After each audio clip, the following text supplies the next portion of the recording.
सिंदूर के बाद पहली बार ऑक्ट्राई पोस्ट पर रौनक उमड़ेगी। इसी से जुड़ी यह बड़ी खबर आपको बता रहे हैं। और पर्यटन विभाग की तरफ से कल भव्य आयोजन किया जाएगा और शाम 6 बजे सुचेतगढ़ में भारत पाक सीमा पर कल्चरल इवनिंग दिखेगी।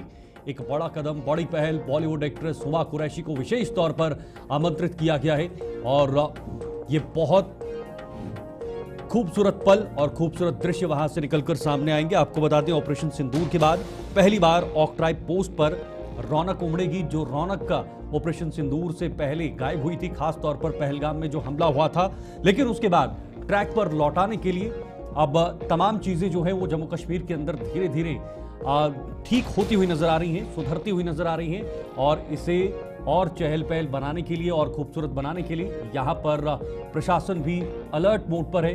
उनके संबंधित जितने भी संबंधित विभाग हैं वो पूरी कोशिश कर रहे हैं कि एक बार फिर से जम्मू कश्मीर को उसी मुख्य धारा से जोड़ा जाए जो पहले हुआ करता था। तस्वीरें भी और बहुत महत्वपूर्ण है। ऑपरेशन सिंदूर के बाद ये पहली बार ऑक्ट्राई पोस्ट पर रौनक उमड़ेगी, वहां पर लोग उमड़ेंगे।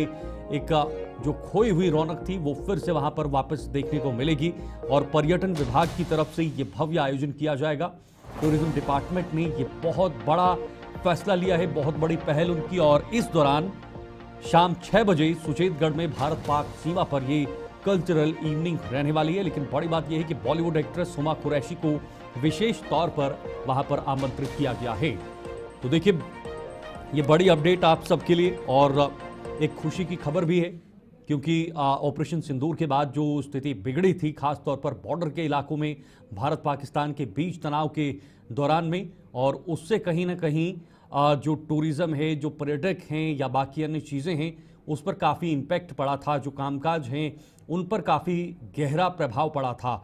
उस चीज़ का रिवाइवल के लिए, उस चीज़ को रिकवर करने के लिए, उस चीज़ को एक बार फिर से ट्रैक पर या फिर पटरी पर लाने के लिए ये तमाम आयोजन किए जा रहे हैं। और इसी को लेकर फिलहाल जो टूरिज्म डिपार्टमेंट है यानी पर्यटन विभाग है, उनकी तरफ से कल ये भव्य आयोजन किया जाएगा, जो देखने लायक ये पूरा आयोजन होगा।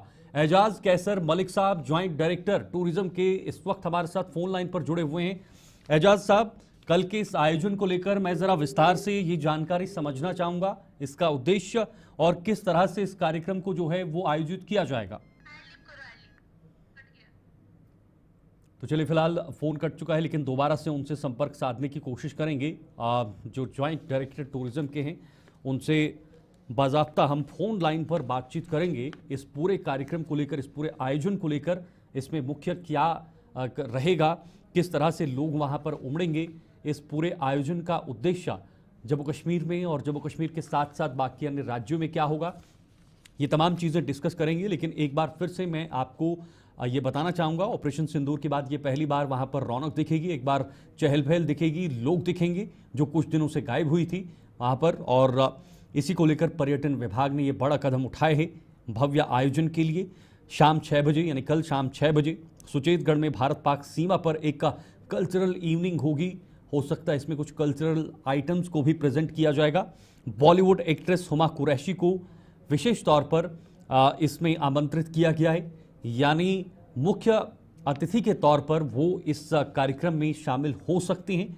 और एक मैसेज, एक संदेश, एक पॉजिटिव मैसेज यहाँ से देने की कोशिश जो है वो पर्यटन विभाग की तरफ से पूरे देश को दिया जाएगा तनाव के बाद। और चूंकि बहुत ही गहरा तनाव भारत पाकिस्तान के बीच हुआ था, खास तौर पर सन 1971 के बाद पहली बार भारत पाकिस्तान के बीच ऐसा तनाव देखने को मिला, खास तौर पर इन इलाकों में, बॉर्डर्स के इलाकों में, चाहे वो पुंछ राजौरी का इलाका हो या फिर कश्मीर के कुछ ऐसे इलाके हों। इसी को लेकर ये आयोजन बहुत ज़्यादा महत्वपूर्ण माना जा रहा है। खास तौर पर पर्यटन विभाग ने इसको लेकर एक पहल की है ताकि इस डिपार्टमेंट के जरिए एक सकारात्मक मैसेज पूरी दुनिया में, पूरे देश में जाए। क्योंकि जब पहलगाम में बड़ा हमला हुआ, वहाँ पर टूरिस्ट जो थे, वहाँ पर जो पर्यटक थे, वो देश के कोने कोने से पहुँचे थे। आपने वो पूरी खबर भी सुनी थी, चाहे वो महाराष्ट्र हो, चाहे वो उत्तर प्रदेश हो या हरियाणा हो या बाकी अन्य राज्य हो, वहाँ से भी लोग पहुँचे थे और उनको नाम पूछकर, चुन चुनकर वहाँ पर मारा गया था। चलिए आगे बढ़ते हैं। एक और बड़ी खबर इस वक्त आपको बताएंगे। गौवंश की तस्करी के लगातार मामले सामने आ रहे हैं और इसको लेकर पुलिस प्रशासन की चुप्पी पर हिंदू संगठनों में रोष नजर आ रहा है। गौ तस्करी के खिलाफ कड़े कानून बनाने की मांग की गई है। पशु तस्करी का मामला दिन प्रतिदिन बढ़ता जा रहा है और इसी को लेकर फिलहाल हिंदू संगठनों ने फिलहाल जो है वो पुलिस प्रशासन पर चुप्पी साधने का आरोप लगा है। इस पर रोष व्यक्त किया है कि भाई पुलिस प्रशासन इस पर चुप क्यों है।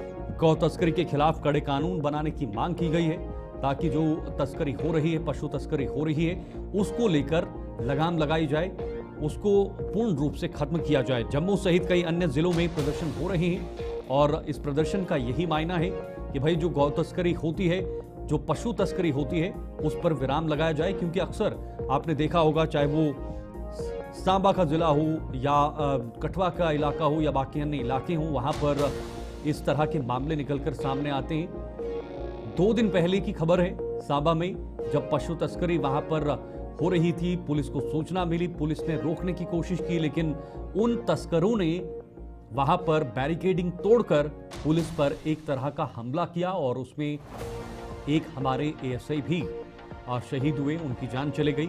उसके बाद तमाम जो सवाल हैं वो खड़े हो रहे हैं। न सिर्फ पशु तस्करी बल्कि पुलिस को भी निशाना बना रहे हैं, पुलिस पर भी हमला कर रहे हैं, जो एक चिंताजनक विषय है।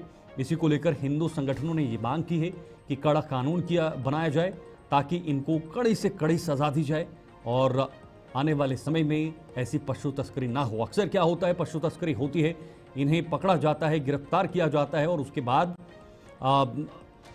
कुछ चीज़ों को लेकर इन्हें छोड़ भी दिया जाता है। इनकी जो सीज की हुई गाड़ियां हैं उन्हें भी बाहर निकाल लिया जाता है। ये तमाम चीज़ें हैं। राजेश गुप्ता प्रदेश अध्यक्ष हैं वीएचपी से हमारे साथ, विश्व हिंदू परिषद से इस वक्त आपकी स्क्रीन पर हैं। बहुत बहुत शुक्रिया सर, आपने समय दिया हमारे साथ ज्वाइन होने के लिए। सर, बहुत बड़ा मामला है, बहुत चिंताजनक विषय है पूरे जम्मू कश्मीर के लिए। पशु तस्करी को लेकर खास तौर पर मामले बहुत आ रहे हैं, लेकिन इन मामलों पर पूर्ण विराम कैसे लगाया जाए सर?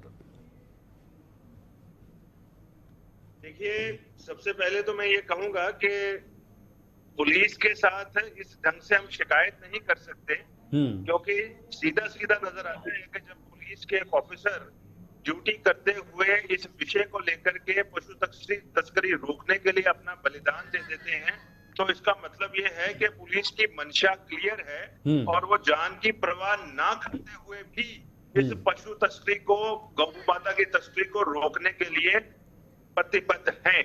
योगराज जी के परिवार के साथ हमारी सांत्वना है और इस तरह से इससे पहले भी जो नशा तस्करों के द्वारा पुलिस पार्टियों पर हमले किए गए और उसमें भी बहुत सारे पुलिसकर्मी हैं, उन्होंने अपना उनको चोटें लगी, सबके साथ हमारी चोटें। लेकिन ऐसा लगता है कि जिस ढंग से ये पशु तस्कर कार्य कर रहे हैं, एक सख्त कानून की जरूरत है। पुलिस के कार्य को कम्प्लीमेंट करने के लिए पुलिस अगर कहीं पर उनको पशु तस्करों को पकड़ लेती है, तो पकड़ने के बाद उनके ऊपर कानूनी ढंग से एक सख्त शिकंजा कसा जाए। कहीं ना कहीं कानून में कमी है, तो वो कानून की कमी जो है वो दूर करने के लिए कोई ना कोई कॉन्स्टिट्यूशन में अमेंडमेंट करनी होगी। और इसके साथ साथ एक बात जो हमारे ध्यान में आ रही है कि ये जो जम्मू कश्मीर का इलेक्टेड सरकार है, उमर अब्दुल्ला लेड इलेक्टेड सरकार, ये कहीं ना कहीं पशु तस्करी को बढ़ावा दे रही है और जो कम्युनिटी इसमें सीधे सीधे तौर पर मुलव्वस नजर आती है, उनको ये इनडायरेक्टली शेल्टर करते हैं, जिससे कि उनका एक मनोबल जो है इलेक्शंस के बाद बहुत ज्यादा बढ़ा है। और मनोबल इस तरह से बढ़ा है कि अगर कोई रास्ते में पुलिस वाला भी आता है या कोई गौ रक्षक बीच में आता है तो उनके ऊपर गाड़ी चढ़ा दो, उनका मर्डर कर दो, किसी तरीके से भी। बिल्कुल राजेश जी, ये करते जाते हैं। आपने एक बहुत बड़ी बात कही है सरकार पर, खास तौर पर आपने कहा है कि भाई ये कम्युनिटीज को डिवाइड करने का, या जो हमारी भावनाएं जुड़ी हैं, खास तौर पर जो गौ तस्करी होती है, जाहिर सी बात है हमारी भावनाएं जुड़ी हुई हैं, उसके साथ खिलवाड़ किया जा रहा है, यानी पॉलिटिकल डिवाइडेंस रिलीजन के बेसिस पे। क्या यही सरकार करवा रही है जो आप कह रहे हैं? मैं इस पे समझता हूं कि ये जो प्रेजेंट उमर अब्दुल्ला लेड सरकार है, ये इसको पैटर्नेज दे रही है, क्योंकि हर बार जब इस तरह की कोई वारदात होती है तो सीधे तौर पर आता है कि जहां पर भी एक पर्टिकुलर समुदाय का समूह रहता है, वहां पर उसके तार जुड़ते हैं, उसी समुदाय से लोग इस काम में जो है संलिप्त नजर आते हैं। अगर कोई भाग करके जाता है तो वहीं जाता है, और जब पुलिस भी उन एरियाज में जाकर के अपराधियों को पकड़ने की कोशिश करती है तो वो पुलिस के ऊपर भी अटैक करते हैं। इसका मतलब ये है कि उनको राजनीतिक रूप से संरक्षण प्राप्त है। और आज की डेट में, इस प्रेजेंट समय में जो मुख्य रूप से जो अपराध हो रहे हैं, जिसमें नशा तस्करी, गौ माता की तस्करी, जमीनों पर नाजायज कब्जे करना, क्रॉस बॉर्डर स्मगलिंग या आतंकवादियों को वहां पर अपने आश्रय देना, इस तरह की चीजों में स्पेसिफिकली ये जो इस तरह के डेरे हैं और ये कम्युनिटी जो है सीधे तौर पर हर बार इन्वॉल्व नजर आती है, और आपके माध्यम से, अखबारों के माध्यम से सीधा सीधा ऐसा आता है। तो एक कम्युनिटी विशेष को इस तरह से पैटर्नेज देना, और अगर जब पुलिस उनके ऊपर कभी शिकंजा कसती है तो ये जो राजनेता इस वक्त सत्ता में हैं, जो पिछले इलेक्शन में चुन करके आए हैं, वो उस वक्त उनको बहुत ज्यादा दर्द और तकलीफ होने लग पड़ती है।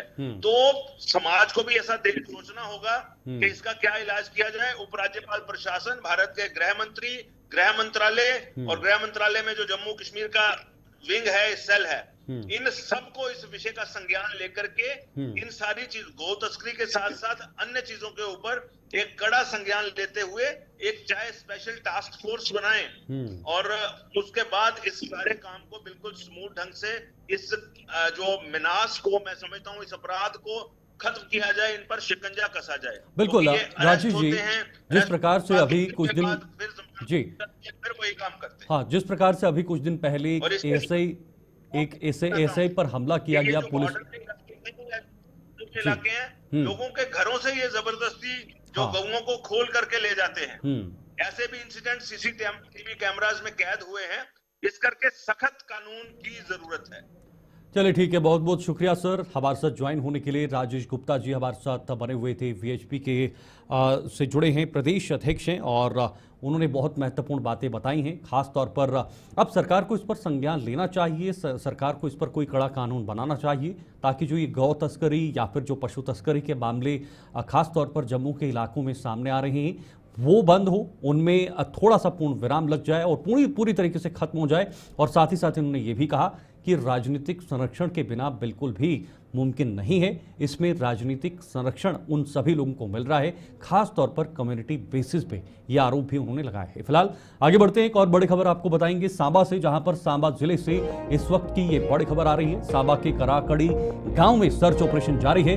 2 संदिग्ध दिखने की सूचना पर यह सर्च ऑपरेशन चल रहा है। देखिए, सांबा में सर्च ऑपरेशन शुरू कर दिया है। एसओजी और सेना छान रही है इलाके का चप्पा चप्पा, यानी पूरे इलाके को इस वक्त छावनी में तब्दील किया है। संयुक्त रूप से वहां पर एसओजी हो या पुलिस हो या फिर सेना के जवान हो, वो इस वक्त पूरे इलाके को इस वक्त घेर रहे हैं, और ताकि इस सर्च ऑपरेशन में जल्द से जल्द कामयाबी हासिल हो सके। ये बताया जा रहा है कि 2 संदिग्ध वहां पर दिखे हैं। 2 संदिग्ध दिखने के बाद तुरंत कार्रवाई करते हुए पुलिस मौके पर पहुंची, सेना के जवान मौके पर पहुंचे, एसओजी यानी स्पेशल ऑपरेशन ग्रुप्स जो है वो मौके पर पहुंचे, और लगातार तलाश की जा रही है कि आखिर ये 2 संदिग्ध कौन हैं, कहां से आए हैं, क्या इनके पास हथियार हैं या नहीं, और अगर आए हैं तो किस तरफ जा रहे हैं। ये लगातार सर्च ऑपरेशन भी चल रहा है। तो कुल मिलाकर ऑपरेशन सिंदूर के बाद कई ऐसे मुठभेड़ें हमने देखी हैं जम्मू कश्मीर के अंदर, खासकर कश्मीर के इलाकों में, जहां पर त्राल और शोपियां में 3 आतंकियों को मार गिराया था, 6 आतंकियों को मार गिराया था। किश्तवाड़ में बड़े पैमाने पर सर्च ऑपरेशन चलाया गया था। हमारे साथ ऋषि खजूरिया सांबा से हमारे संवाददाता जुड़े हुए हैं।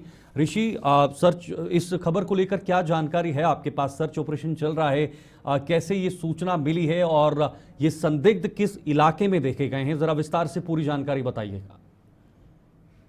देखिए शीतल, आपको बताते चले कि कल देर शाम को ये जो सांबा जिला का गघवाल का एक कराटकी इलाका है, ये दूर दराज का इलाका है, तो यहीं पर 1 से 2 संदिग्ध जो वो देखे गए हैं। मैं आपको बता दूं कि एक स्थानीय व्यक्ति ने इन दोनों संदिग्धों को देखा, इन अनजान लोगों को देखा, जिसके बाद उन्होंने जो है अपने परिवार वालों को इतला करी, और उसके बाद पुलिस स्टेशन गघवाल में जो है संपर्क किया गया, जिसके बाद यहाँ पर जो वो बड़े पैमाने पर सिक्योरिटी फोर्सेस की तरफ से सर्च ऑपरेशन जो वो शुरू किया गया है। मैं आपको बता दूं कि देर रात को भी ड्रोन्स के जरिए तमाम इलाके जो वो चप्पे चप्पे पर खंगाले गए हैं और ये देखा गया कि कहां पर जो संदिग्ध मूवमेंट है वो हुई है।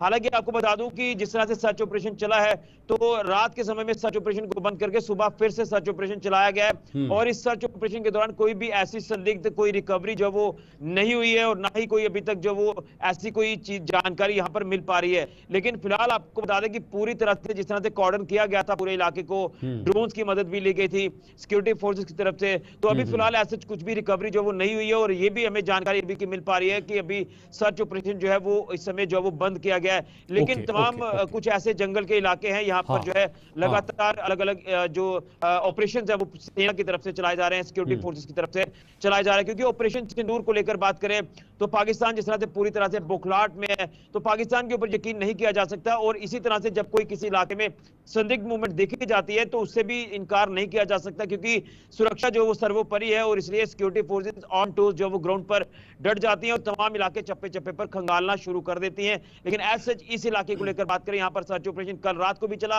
आज सुबह भी चला, तो फिलहाल एज सच कोई भी रिकवरी यहाँ से संदिग्ध जो वो नहीं हुई है। लेकिन सिक्योरिटी फोर्सेस लगातार यहाँ पर डटी हुई है। लेकिन उसके बाद भी ऋषि, जैसे आपने कहा कि पाकिस्तान बौखलाया हुआ है और पाकिस्तान के पास जब रास्ता नहीं बचता तो वो कहीं ना कहीं घुसपैठ कराता है और घुसपैठ के जरिए आतंकवादियों को आगे बढ़ाने की कोशिश या फिर जम्मू कश्मीर में कोई बड़ा नुकसान की कोशिश करने की होती है, जो पहलगाम में हमने देखा भी है। इसके मद्देनज़र फिलहाल वहाँ पर जो सिक्योरिटी एजेंसीज हैं या जो पुलिस के अधिकारी हैं वो किस तरह से निगरानी बनाए हुए हैं, क्योंकि जब संदिग्ध मूवमेंट होती है तो जाहिर सी बात है इसके बाद खलबली होती है। इन तमाम चीज़ों को लेकर फिलहाल किस तरह की निगरानी, कैसे मॉनिटरिंग की जा रही है ताकि कोई बड़ा हादसा या कोई बड़ी घटना ना हो? देखिए, सिक्योरिटी के हवाले से बात करें तो सिक्योरिटी पुख्ता है। इस चीज को लेकर कुछ दिन पहले जो हमारे बीएसएफ के अधिकारी हैं उन्होंने भी ब्रीफ किया था कि अगर सांबा के बॉर्डर को लेकर बात करें तो सांबा बॉर्डर से ही पाकिस्तान को मुंह तोड़ जवाब दिया गया, तमाम उनकी पोस्टों को ध्वस्त किया गया है, आतंकी घुसपैठ को जो है वो विफल किया है। उसमें यह भी जानकारी दी गई थी कि 50 के लगभग आसपास जो आतंकी है वो घुसपैठ की फिराक में थे। उस घुसपैठ के प्रयास को विफल किया गया, 7 आतंकियों को यहाँ पर ढेर कर दिया गया, उनके गाइड्स को भी जो वो मौत के घाट उतार दिया गया। तो यहाँ पर सिक्योरिटी में किसी तरह की कोई कोताही नहीं बरती जाएगी। फर्स्ट लाइन ऑफ डिफेंस की बात करें तो बीएसएफ लगातार पेट्रोलिंग जो बॉर्डर्स पर कर रही है, दुश्मन की हर गतिविधि के ऊपर नजर रखी जा रही है। सेकंड लाइन ऑफ डिफेंस की बात करें तो वहां पर अतिरिक्त जो बीएसएफ की टुकड़ियां हैं उनकी भी तैनाती है और सेना जो है वो लगातार भारतीय सेना भी यहाँ पर डटी है और एक तरफ पुलिस भी है। तो मुझे लग रहा है कि जिस तरह से ऑपरेशन सिंदूर की कामयाबी हुई है तो पाकिस्तान को जिस तरह से कड़ी चेतावनी दी गई है तो पाकिस्तान को यह कह दिया गया कि अगर कोई भी आतंकी गतिविधि आप करेंगे या भारत में घुसपैठ कराने की कोशिश करेंगे तो आपको सीधा मुंह तोड़ जवाब दिया जाएगा, युद्ध को दोबारा से बोल दिया जाएगा। क्योंकि ऑपरेशन सिंदूर खत्म नहीं हुआ है, ये ऑपरेशन जारी है जब तक आतंकवाद की जड़ों को पूरी तरह से खत्म नहीं किया जा सकता। तो सिक्योरिटी पूरी तरह से जो वो चाक चौबंद की गई है। चलिए ऋषि, बहुत बहुत शुक्रिया। जब भी कोई अपडेट आती है तो ज़रूर हम अपने दर्शकों तक साझा करेंगे। लेकिन फिलहाल आपको बता दें, सांबा में जो सर्च ऑपरेशन चल रहा था वो अभी रोक दिया गया है और हमारे सहयोगी ने ये महत्वपूर्ण जानकारी आप तक पहुंचाई है। आगे बढ़ते हैं, कठुआ जिले में लकड़ी की तस्करी की एक और बड़ी कोशिश पर पानी फेरा गया है। जिले के भगथली इलाके में पुलिस ने पंजाब की ओर जा रहे लकड़ी से लदे 3 ट्रकों को जब्त किया है। इन तीनों ट्रकों में भारी मात्रा में लकड़ी को लादकर अवैध रूप से पंजाब की ओर ले जाया जा रहा था।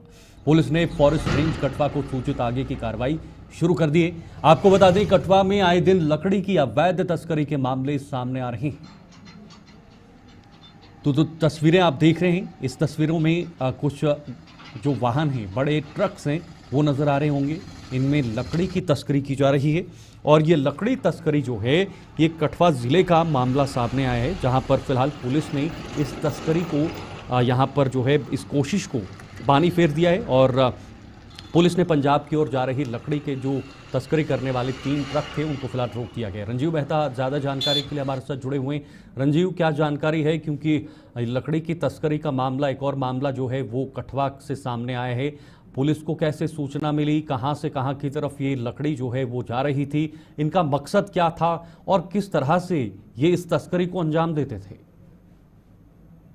देखिए शीतल, मैं बताऊं कि ये जो लकड़ी तस्करी का मामले हैं ये रुकने का नाम नहीं ले रहे। पिछले कई दिनों से लगातार पुलिस और वन विभाग की टीमें लगातार अपनी जो नाकेबंदी है उन्होंने की गई है इन तस्करों के खिलाफ और विभिन्न विभिन्न फॉरेस्ट रेंज के अंतर्गत इन लकड़ी के तस्करों को दबोचा जा रहा है। जसरोटा फॉरेस्ट रेंज के अंतर्गत पहले लगातार 2 दिन का जो अभियान चलाया गया उसमें 4 गाड़ियां जो थी लकड़ी की जो पंजाब की तरफ जाने वाली थी उनको पकड़ा गया। और अब ये देर रात का मामला है जो कठुआ फॉरेस्ट रेंज के अंतर्गत जो पंजाब से सीमा से सटा हुआ इलाका जो पंजाब के सीमा हुआ सटे इलाके की जो पुलिस पोस्ट है कठुआ पुलिस स्टेशन की बागथली उस इलाके में इन लकड़ी तस्करों की 3 गाड़ियां हैं इनको रोका गया है, इनको दबोचा गया है और एक बड़े प्रयास को जो है एक बार फिर से पुलिस ने विफल किया है और पुलिस ने इन गाड़ियों को पकड़कर फॉरेस्ट विभाग के हवाले कर दिया गया है आगे की कार्रवाई के लिए। आपको बताऊं कि ये तीनों गाड़ियां जम्मू कश्मीर नंबर की रजिस्टर्ड थी और पंजाब की तरफ देर रात 1 बजे जो है वो जाने की फिराक में थी। तो उसी दौरान पुलिस को ने नाके पर जैसे ही सूचना मिली और तीनों को ट्रैप कर रोक लिया गया और इनके जो चालक हैं वो वहां से फरार हो गए और कागजात जो थे गाड़ियों के वो भी अपने साथ ले गए हैं। इसकी जानकारी जो है जब कठुआ पुलिस स्टेशन के थाना प्रभारी से हमने ली तो उन्होंने कहा कि गाड़ियों को पकड़ लिया गया है। उसी टाइम वन विभाग के अधिकारियों को सूचित कर दिया गया था और उन्होंने भरोसा दिलाया है वह भी मौके पर पहुंच रहे हैं। लेकिन अभी तक जो हैंडओवर की प्रक्रिया है वो उसको मुकम्मल नहीं किया गया, इस तरह से रेंज ऑफिसर कठुआ ने बताया गया है।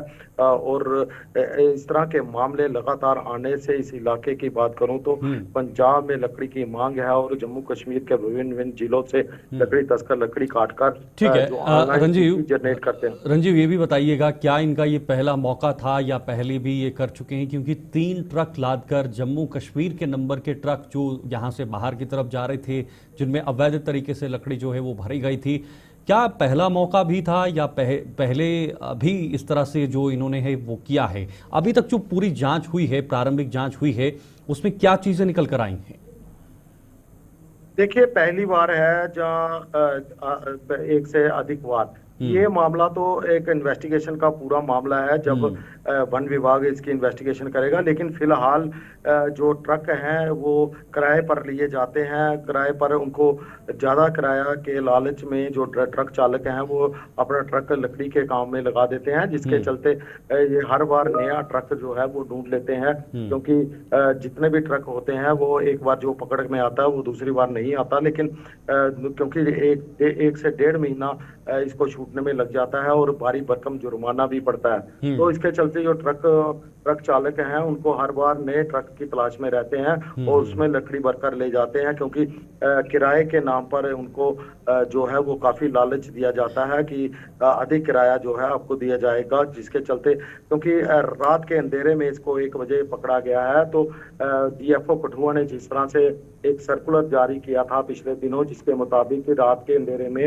लकड़ी की जो किसी भी प्रकार की लकड़ी है उसकी मूवमेंट पर पूरी तरह से प्रतिबंध है।